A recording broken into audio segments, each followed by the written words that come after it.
Laos terancam menjadi negara gagal karena proyek dengan Tiongkok seperti kereta cepat yang membelah Laos dari utara ke selatan yang berbiaya besar mulai seret pembayarannya. Hal ini menjadikan amunisi kepada mereka yang menganggap hutang pinjaman dari Tiongkok adalah jebakan hutang, bukan untuk memperkaya sebuah negara, namun memperkaya Tiongkok. Dunia menjadi membenarkan setelah Djibouti melepas lahan seluas 10.000 hektar pelabuhan untuk menjadi pelabuhan dan pangkalan militer Tiongkok terbesar di luar Tiongkok. Kemudian Sri Lanka yang juga kolaps ekonominya atas hutang pembangunan pelabuhan, bandara yang dibiayai Tiongkok tidak menghasilkan revenue karena hanya dipakai oleh Tiongkok saja. Kapal negara lain tidak mau sandar di pelabuhan tersebut.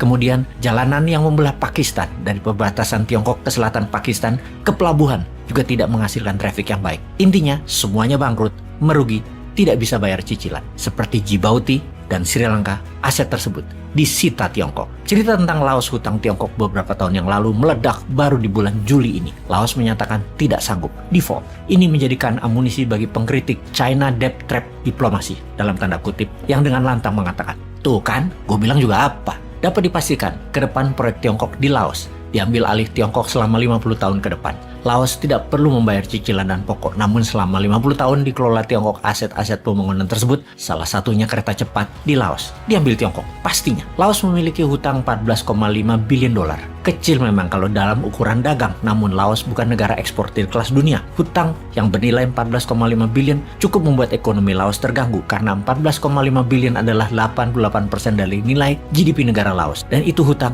jadi besar sekali nilainya. Sudah kategori berbahaya. Ini yang membuat pengkritik debt trap Tiongkok selalu mengingatkan, Tiongkok memang menarget negara yang tidak mampu bayar untuk membuat atau membangun hal yang kurang terlalu dibutuhkan negara tersebut, namun memiliki pengaruh politik atas pejabat yang berkuasa agar terlihat keren dan terlihat membangun. Kembali ke Laos, proyek kereta api dari ibu kota Laos, Vientiane, ke kota di Tiongkok, Kunming, senilai 6 billion dolar adalah muasal masalahnya, di mana diharapkan kereta itu akan mulai menghasilkan keuntungan di tahun 2027, dan untuk membiayainya, Laos berhutang 100% ke Tiongkok. Begini logika terbaliknya, kenapa tidak proyek tersebut 100% dibiayai Tiongkok, dikelola Tiongkok tanpa hutang, dan Laos dapat bagian 25%? Kenapa nggak begitu?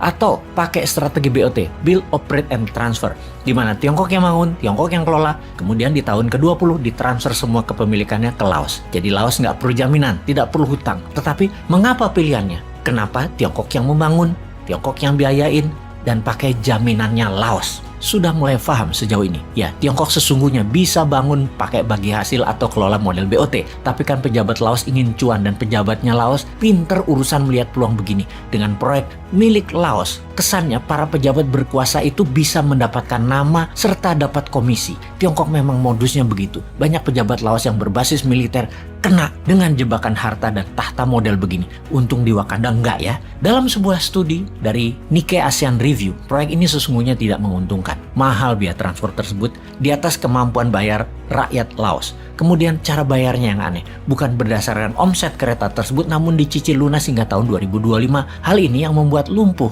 uang beredar di Laos. Hanya untuk bayarin hutang proyek tersebut, Laos kering uangnya. Akibat cash tunai terbatas, impor kebutuhan utama Laos akan BBM dan pangan terganggu, menjadi Laos saat ini inflasi meningkat tinggi sekali hingga 13%, terburuk dalam 20 tahun ini, dan mata uang Laos, KIPS, terdevaluasi 40% dalam setahun ini. Tahun lalu, 1 dolar adalah 9.400 KIPS, sekarang 1 dolar 15.000 KIPS.